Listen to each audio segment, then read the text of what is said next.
Jean Smart has just returned to Broadway in the hit play, Call Me Izzy. And critics can't stop raving. The New York Times cheers. Jean Smart is an awe-inspiring triumph. Deadline calls it a tour de force performance and a remarkable new play. The audience is dazzled and completely in her hands, says The New Yorker. And the Washington Post adds, Jean Smart is transfixing. Call Me Izzy, the can't-miss Broadway event of the summer, through August 17th only. And now, a next-level moment from AT&T Business. Say you've sent out a gigantic shipment of pillows, and they need to be there in time for International Sleep Day. You've got AT&T 5G, so you're fully confident. But the vendor isn't responding, and International Sleep Day is tomorrow. Luckily, AT&T 5G lets you deal with any issues with ease, so the pillows will get delivered and everyone can sleep soundly, especially you. AT&T 5G requires a compatible plan and device. Coverage not available everywhere. Learn more at att.com/5G network.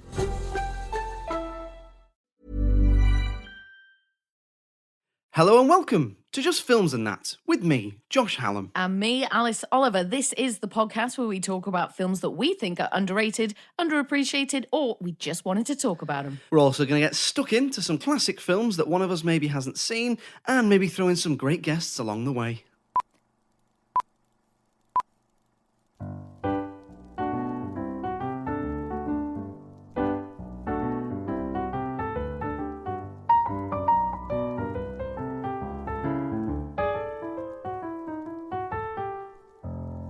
So we'll start, as we do every week, with a completely random question. Alice, another food one for you this week. Starters or desserts? Both, please. That's Always not, both. No, that's not it. Not allowed? Yeah, I said starters or desserts, didn't I? That's what I said. Damn. You know what? It's tricky because I always go into it thinking that I can hack both. So then I'll order my starter, then have the main, and then I'm always too full for my dessert. So I usually just by default end up having the starter over the dessert, but I do enjoy both equally. Like, and if I could fit it all in, I definitely would. And then maybe like a coffee and a little snack afterwards as well. But I don't know, because I love sweet and savory equally. So, you've stumped me with this one, Josh. I bet you're probably starters more, aren't you? Because I know you like starters, a cheese board instead of a dessert. I'm very much a savoury guy. I like a dessert. I do. I'm the same as you. I'd have all three, but if I could only have one, it'd be the starter for me because I could live without dessert. Yeah, I do think the desserts can sometimes be a bit of a letdown as well, and they always look like if you've got one of the menus that's got pictures in it, they always just look so much better than they actually end up being. Whereas I guess with the starters, you could give me like a bowl of olives and some bread, and I'd be like, oh yeah, delicious, because I just love olives so much. Olives. Oh, do you not like olives? Disgrace. Oh, I love olives. I order, because my husband ain't so keen either, so like I'll order the bowl and I'll just scoff the whole thing. I could easily eat like 30 olives in one go. 30 olives in one go. Easy. Maybe not all in my mouth at once. They're not mini eggs. Come on. So we'll move on to talking about this week's film, which is The Brothers Solomon from 2007. So spoiler warning if you haven't seen it. Alice, it was your turn to pick this week. So what's it about and why did you pick it? So, The Brothers Solomon follows the story of the Brothers Solomon. John, played by Will Arnett, and Dean, played by Will Forte, two single grown men who live together. They are very close with their dad, who sadly becomes ill and slips into a coma, and his doctor tells the brothers that usually if someone has something to look forward to, it can help them out of the coma. So John and Dean decide that they need to have a baby to give their dad a grandchild. Now, the problem is their social and romantic skills are very limited. Their mum died when they were children, and their dad raised them in the North Pole, isolated from society. So after a few failed attempts at wooing the ladies, they ultimately turn to Craigslist to pay a woman to carry a baby for them. This woman is Janine, played by Kristen Wiig. Sorry, you know what? I always get that mixed up, and she deserves so much more than that, because I bet she gets that a lot, right? Kirsten Wiig. It's like, no, it's Kristen Wiig. Anyway, and after overcoming some obstacles, the baby arrives, the dad wakes up, and everyone lives happily ever after, basically. So there we go, there's the synopsis. So why did you pick it? So I picked this one because, the first time I saw it, I just remember it making me really laugh out loud, like on quite a few occasions. And this was only a few years ago. I didn't see it when it first came out. So it was probably about 4 or 5 years ago where I saw it for the first time.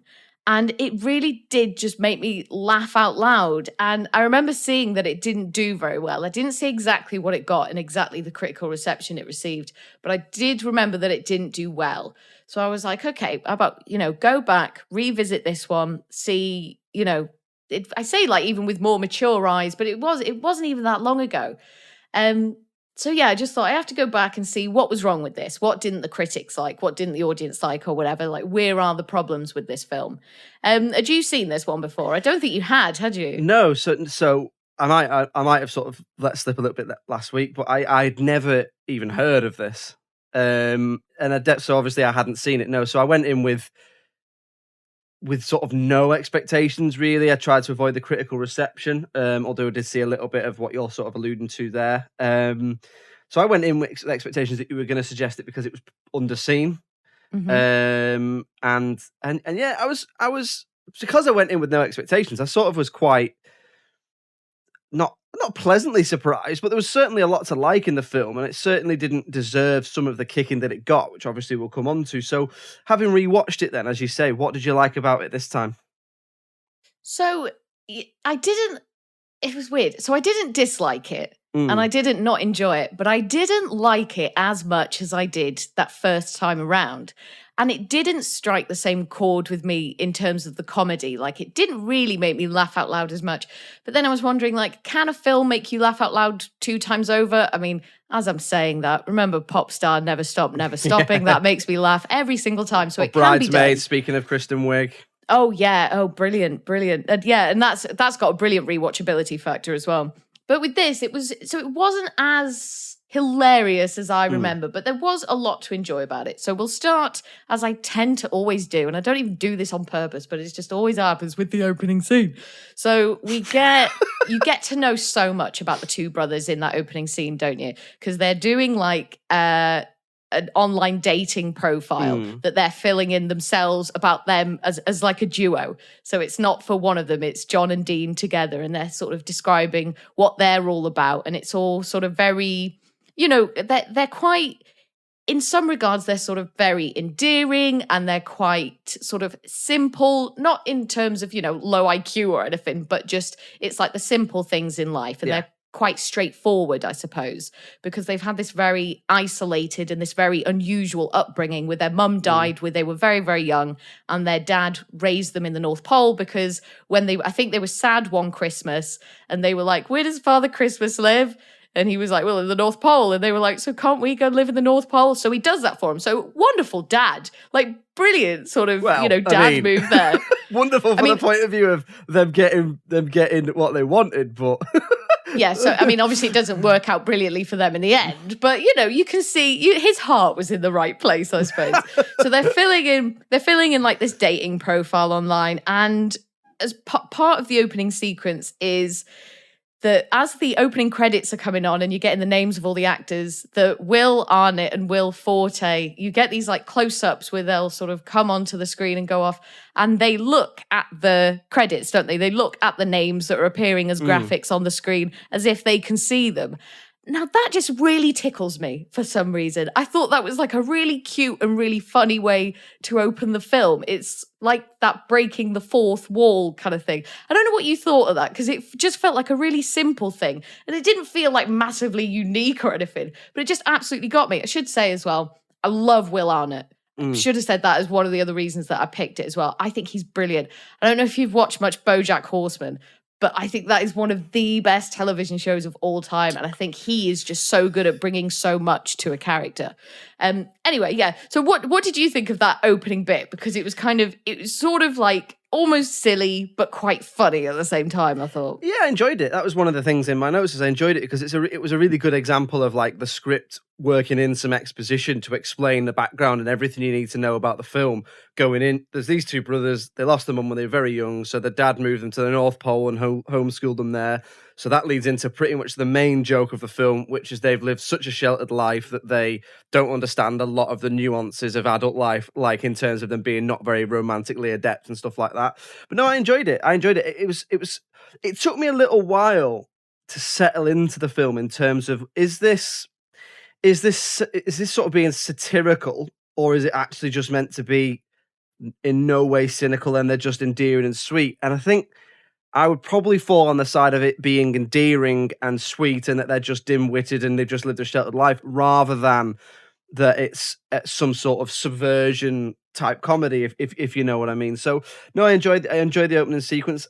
Similar to what you said there, I love Will Arnett. He's very, he's great in BoJack Horseman. He's also fantastic in Arrested Development. He's pretty much he's in at least one episode of like every massive sitcom in the States, isn't he? And he's definitely in Parks and Rec, and he's in other stuff as well, as, like I said, Arrested Development. Oh yeah, he's in Parks and Rec. He's that doctor that gets Leslie to go for an MRI and stuff.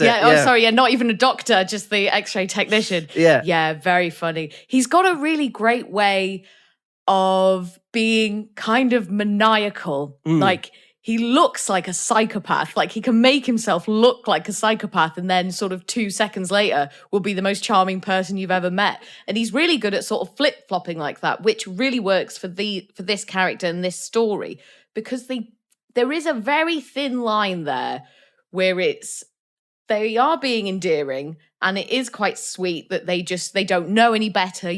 It's almost as if that they've seen certain romantic gestures and romantic scenarios in films and on television, and they think, oh, so if I do this is how I get a woman. But then it's also like, it's quite creepy at some points, and it's got real like, but I'm a nice guy energy. Like near the beginning, they're at the grocery store and he pays for a woman's groceries. And he's like, well, now you owe me something because I've paid for your groceries. And it's a bit, little bit, it makes me a little bit uncomfortable. But it feels like, because of what he's been exposed to and because he's never had any real life relationships to sort of learn from, that's how he thinks he needs to get a woman. But there's lots of that throughout, isn't there, with these different scenarios where they think if you behave like this, then the women will just fall at your feet and fall in love with you. And when they don't, they get a bit put out from it. Yeah, I think that's what I meant by it took me a little while to adjust to the style of the film, because it does start with them and it's a bit like you say, they're trying to chat women up, and they're doing it by doing stuff like just buying their shopping. They get into the till and buying their shopping and being like, so I've paid for your shopping, so how about I help you take it to your car, sort of thing. And obviously normally when you see that in a film, it's sort of a slimy, or it's like almost like a Johnny Bravo style, having no idea how to talk to the opposite sex or someone you're romantically interested in any way. But then as it goes on, you realize that they're just essentially children in grown men's bodies, and it's not that they expect anything in return. It's that they think they're being nice. But it took me a little while to, I suppose, make my mind up on, well, which is it? Because I suppose if you look at other films that this is like something like Step Brothers or Dumb and Dumber or something like that, where you have this sort of lovable but a bit stupid and a bit, a sort of man-child type lead character or characters, normally there is maybe a little bit of an undercurrent of cynicism. They're always trying to get their own way or that sort of thing. And it's you have to sort of make up your mind early, I think. So that's the only thing I really struggle with. But eventually they do a good job of leaning into that and leading into the childishness, and sort of you realize, oh, they're just sheltered. They just don't know what they're doing. But it did take me a little while to adjust and sort of make up my mind. I think one of the main highlights for me was the script. So it's written by Will Forte, isn't it? Who is Dean? And I've not seen him in that much. I know he's in Booksmart, and I know he's sort of quite a well-respected comedy actor and writer in Hollywood, because I think he's got a sitcom called The Last Man on Earth, something like that. I think it's meant to be really it's quite good. I've never watched it, but he wrote the script and as well as playing Dean. And I think what's interesting about the script is that they clearly try and experiment with loads and loads of different types of comedy. So there is the silly humor, like we talked about. There's just loads of jokes about them being brought up really sort of sheltered and being like adult children, I guess, if that makes sense. But then there's also things like there's a bit of gross out humor that again comes from them not knowing what they're doing. There's cringe comedy again that comes from that. A lot of it is quite surreal. It's quite cartoony. And then you've also got, standard things like just actual jokes and slapstick as well in there too. So it was interesting to have to have a comedy like this, which tried loads and loads of different things. Not everything worked, but it was quite nice to have that variety. What did you think of the script? Well, it's very interesting the way that you've put that, because one of the things that I feel like I did observe this time around is it felt as if it was almost a sketch show, and every piece was a sketch. Like every time they were in a new location, it was almost a self-contained sketch where, someone does something, here's the funny reaction, and now here's the outcome of that. But then umbrellaed, obviously, under the whole film. So it's like this collection of sketches, but like you say, it's like testing out all these different types of comedy. And it's like, what can we do? How many different jokes can we make in how many different ways? So I think that's a really interesting way of looking at it. I really did enjoy it. And sometimes it's hit or miss with things like this. It can be really annoying in a film or it can be really funny. But the overuse of St. Elmo's Fire song just all the time, like when something great happens. So I think the first time we get it is when they're doing a dressing up montage. What are they about to do? Are they about to go out on dates? And so. They're in their closet and they're trying on loads of different outfits and St. Elmo's Fire is playing in the background. And you get it a few times. And then later on, because Dean and John have a falling out, what exactly do they fall out about? Can you remember? They have a fight, don't they? And John sort of moves out and then comes back. But they're so angry at each other, and John drives off and he's, angry driving and stuff. And you've got this St. Elmo's Fire really slowed down, like this really sort of beautiful, moving piece of music. And that was just a nice contradiction to how they've used it throughout the rest of the film. Yeah, so I think they fall out because Dean tells John that he heard their neighbour, Tara, who's played by Malin Ackerman, that basically slagging him off and saying she doesn't like him, and John is a bit deluded and won't have it, and they just have a fight. I think it sort of builds through the film anyway. Yeah, because he couldn't possibly imagine that Tara would think that, so he thinks that Dean must be lying. And then when you get the resolution of this, so we cut to Dean. He's just arrived back at the flat. So John has sort of moved out, or pretended to move out or storm out, and he's come back and he's in the shower, and Dean goes into the bathroom. And they have it's this really sort of emotional exchange where John's sort of sign out front, said roommate wanted, and all this stuff. I can't remember exactly what they say, but it's like a forced cheesy conversation, isn't it? Yeah, but they're both so into it, aren't they? So what is it exactly say? It's something like I saw a sign up front, said room wanted, and it's like, I wondered if you'd let a brother move in who's always putting his foot in his mouth. And Dean's like, well, how long would a brother putting his foot in his mouth want to stay here? And he's like, just for the rest of my life. And I think that's the funniest moment in the film, is when you get this kind of resolution where after they've had the falling out. But that whole sequence is the best sequence in the film as well, I think. The falling out. I enjoyed that sequence, but I also quite like the big banner sequence at the end. Oh my God. Which I thought was that was probably the bit I chuckled the most at, because I didn't laugh loads throughout of it, I will say that, but there's a bit at the end where they're trying to find, so Kristen Wiig basically is their surrogate for their baby, and she decides that she's going to keep the baby and raise it herself. So they hire a skywriter to a sign to fly over wherever it is they're living and hope that she sees it, except the sign is it's like an essay, isn't it? And then you see every character throughout the film reading it out, and it's I just thought it's quite a sweet and funny scene. But obviously the joke is that it goes on and on and on, and no plane could possibly carry this massive, massive sign. But that's the sort of humour, I suppose, that I think makes the film quite endearing, is it's just quite daft, silly humour. It's a little bit out there, isn't it? It isn't just your standard comedy, because a lot of the scenarios are completely unrealistic. Yeah. It's quite surreal, isn't it? It's quite a surreal film. So for me, it was because it was trying all these different types of comedy, it almost didn't land on one. So it's almost like it stretches itself too thin. And it's like, maybe pick what the main joke is and what the main sort of type of comedy you want to do is, and go for quality over quantity for me, because otherwise it's a bit consistent, it's a bit all over the place. So that joke, that daft joke with the banner and with them in the shower, I thought that was really funny. But then you've got other bits as well, and I sort of, it's like it doesn't know what it wants to be. It's like there was just an oddness to it, an inconsistency that I couldn't quite put my finger on, and it was almost like I couldn't settle with the film. It was quite strange, really. It wasn't the worst. I've seen many worse comedies than this, but there was just something about it, some sort of inconsistency I couldn't quite get on board with. What about you? Is there anything you sort of didn't like about it?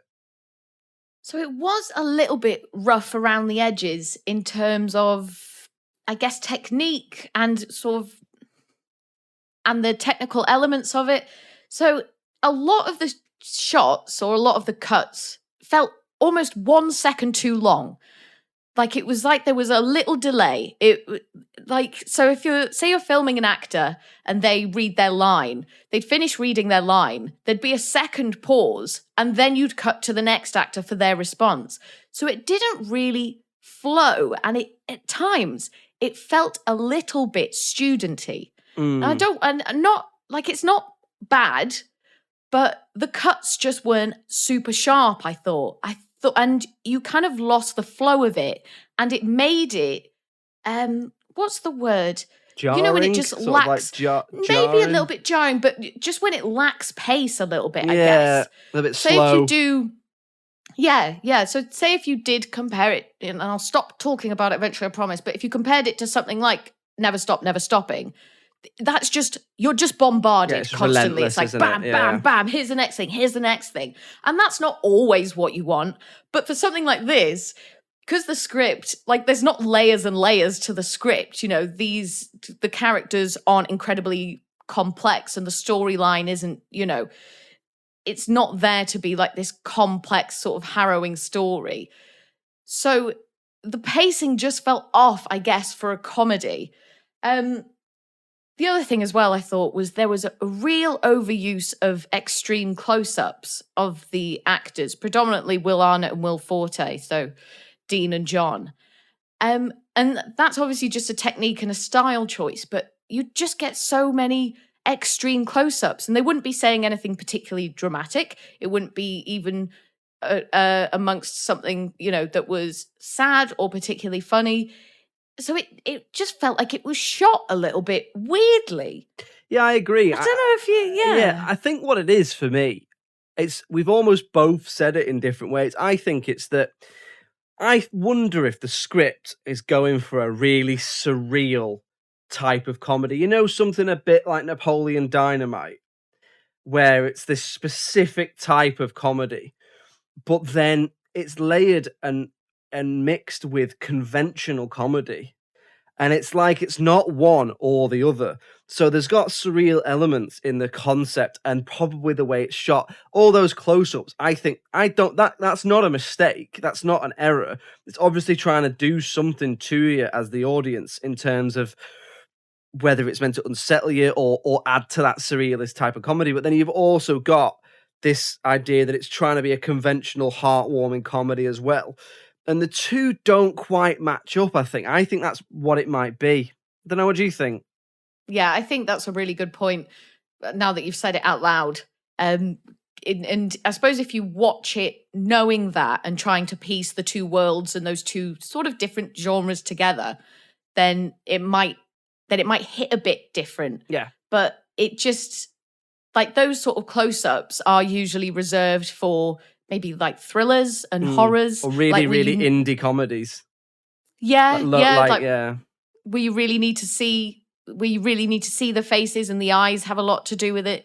And if it was just going for that, it would have made sense. But like you said, because there's such wacky, crazy, and sometimes gross out comedy, the two, I think, don't necessarily match that well. Weird, isn't it? It is weird. It is, because it's like you say, a lot of, I suppose I would probably say, like, lower budget films, you quite often get, if you look at, for example, someone like Taika Waititi's early work with like Eagle versus Shark, there's a lot of big close-ups of the actors because it's a really good way of telling the story if you use their expression and mix it with obviously good dialogue, because you don't have the money to do other stuff. But this seems to be that they want to have that indie comedy feeling, like something like Napoleon Dynamite, but it's still got a Hollywood sheen to it. It's got like a glossiness to it. So it's almost like they're trying to do Napoleon Dynamite meets something like Step Brothers, but it's neither one nor the other.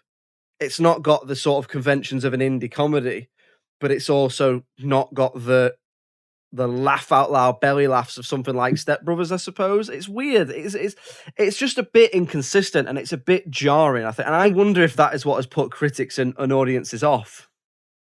It's like pick one or the other.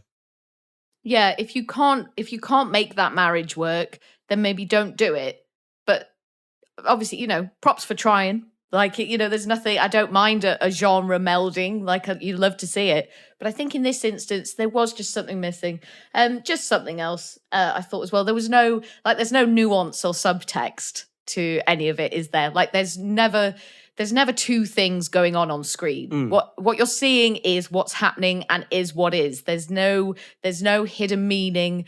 There's no mise-en-scène choices or anything that's adding to the story, or not that I could see and not that I could analyze. I agree. It just wasn't it? I think that's what made me, that is kind of why it feels a little bit like a sketch show, and like each piece is almost like its own individual sketch. Yeah, I agree. It's like, again, it's back to the earlier point, which is that it's a comedy that is quite a high concept idea. Two brothers are sheltered and they want to adopt a baby. That's quite a high concept sort of almost mainstream comedy idea.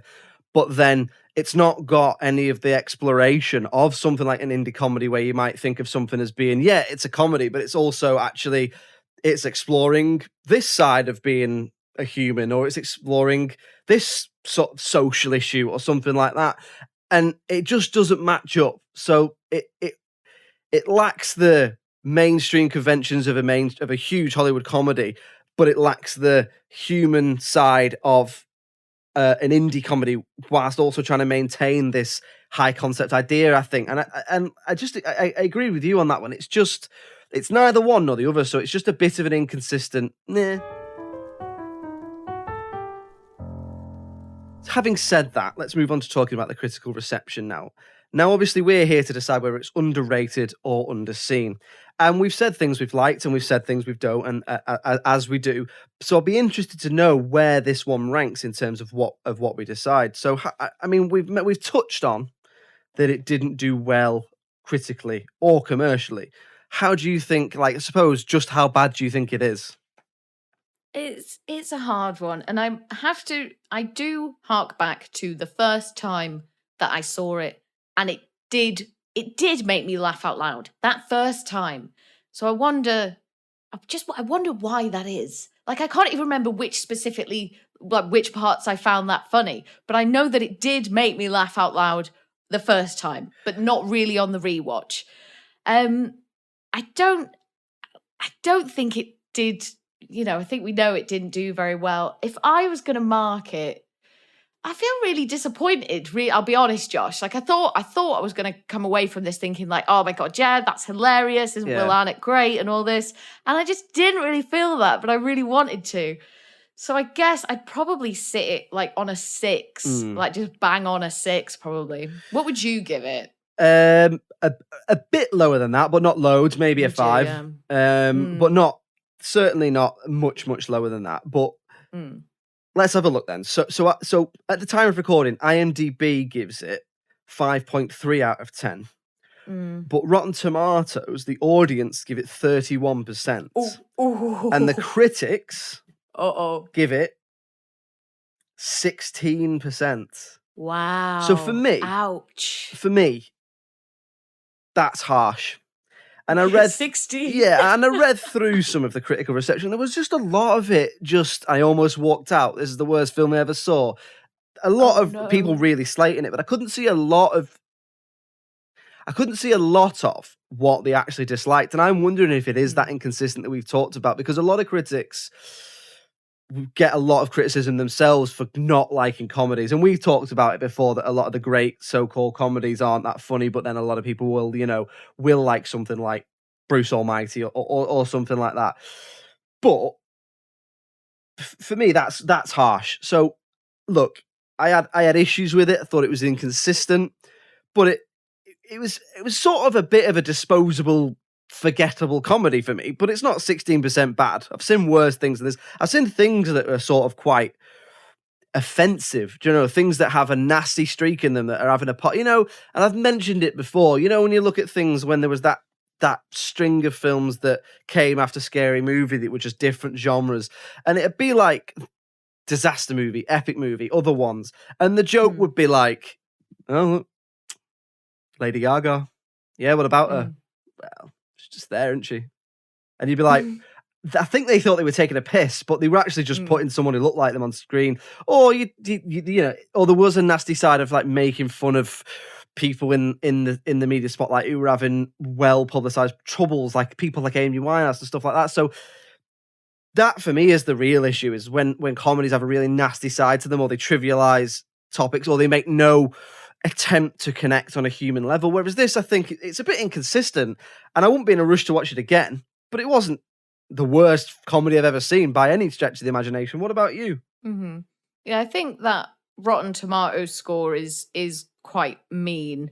What was the IMDb one? 5 point... So 5.3, which is probably probably about what I'd say, but... Yeah, like I can totally understand that one a bit more, but I think that 16% is harsh, and it is like you say, because those characters aren't malicious in any way, and I think if you didn't have the backdrop of them having had such an isolated upbringing and their mum dying so young, then it probably would be all those things that you just said. Like, it would be offensive. It's like, why are you treating other humans this way? Like, this is wholly inappropriate and, you know, unnecessary. But because they've never had those teachings, they haven't had anyone there to give them those life lessons, then it makes sense that they've got those gaps in their knowledge. So that sort of saves it a little bit. But yeah, a weird one. Like, I didn't expect to come out of it feeling this way. A little disappointed. But I think that's quite weird, isn't it? Because you've obviously come out of it in your mind. You obviously thought, oh, it's a little gem, this. It's a little underseen, probably underrated gem. And I'm going to go and watch it, and it's going to be like, yeah, it's just like a heartwarming, underrated gem. However, you've watched it and you feel a bit disappointed. But I still think it's underrated, especially if we're going off the critics' score. So it's both underwhelming for you and underrated, which I don't know if that's the first time we've had that. I mean, would you agree? There was one that I was really underwhelmed by. Oh, remember All Dogs Go to Heaven? Yeah. That underwhelmed the crap out of me. but this one, you know what? This one wasn't as underwhelming as that one. So there's that. So, but yeah, I think it's definitely underrated. And I think because you hadn't seen it, Josh, and you're my benchmark for this, it's underseen as well. So that's another one for the underrated pile and underseen, I reckon. So, Josh, what are we going to be watching? What? And underwhelmed. And underwhelmed. We're here to talk about underrated and underwhelming films. Underwhelming films. That's interesting. Maybe that should be its own category. Just underwhelming films and that. Underwhelming films, yeah. Anyway, so what are we going to be watching for next week? So I thought it was about time I picked another classic. So next week we will be watching and talking about Vertigo. Oh, Jimmy Stewart? I think so, the Alfred Hitchcock one. Ah, okay. Interesting.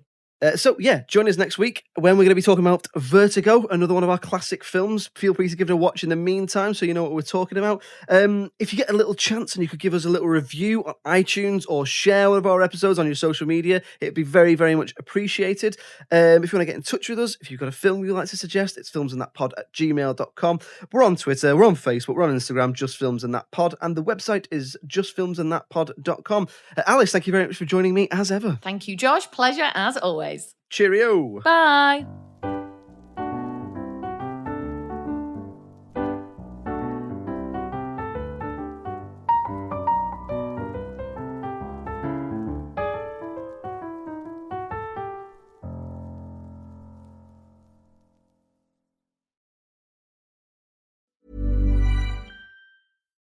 Gene Smart has just returned to Broadway in the hit play Call Me Izzy, and critics can't stop raving. The New York Times cheers. Gene Smart is an awe-inspiring triumph. Deadline calls it a tour de force performance and a remarkable new play. The audience is dazzled and completely in her hands, says The New Yorker. And The Washington Post adds, Jean Smart is transfixing. Call Me Izzy, the can't-miss Broadway event of the summer, through August 17th only.